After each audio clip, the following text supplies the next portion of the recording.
all the apartments on 20th Avenue are in old houses. Okay, so if you're in an apartment on 20th Avenue, you're in an old house. However, there are twice as many apartments on 20th Avenue as there are old houses.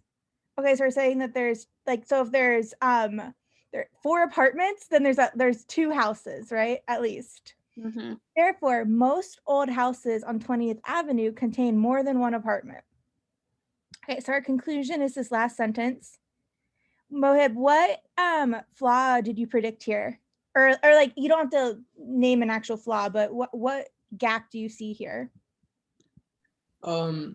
Like for me, I was just like, we don't necessarily have to assume that like, oh, like every single old house has like, you know, more than one apartment. Like maybe like there's like a whole bunch of like one, like for example, like if there's like 10 houses or something, like maybe like 2 of them have like 20 apartments and like the rest have Yeah, like, one pretty much. brilliant. Yep. All right, so walk us through the answer choices.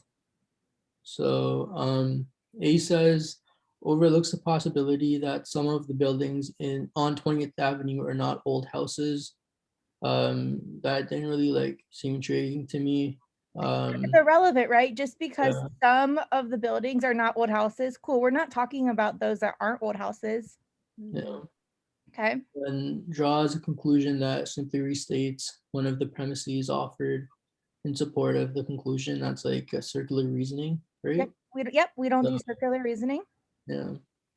And then C fails to consider the possibility that some buildings on 20th Avenue may offer types of rental accommodations other than apartments. Like that's, I think that's kind of like out of scope. Yeah. Like some buildings offer rental like other than apartments. So cool. They have condos. Nice.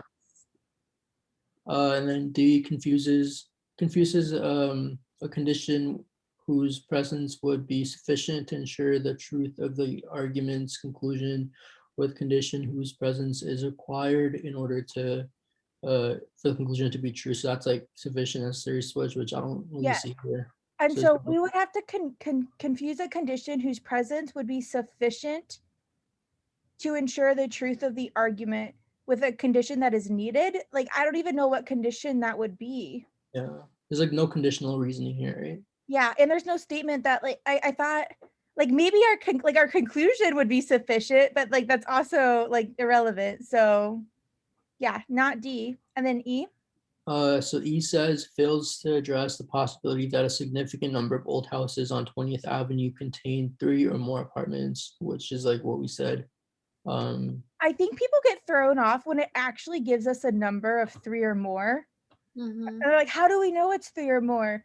But if it's more than 2, like it's 3 or more there. So because what is contain more than one apartment? 2, right? At least 2. So therefore, we're failing to consider that there's 3 or more. Apparently this is a level 5, which really surprised me that this was a level 5. I honestly didn't think it was that hard of a question.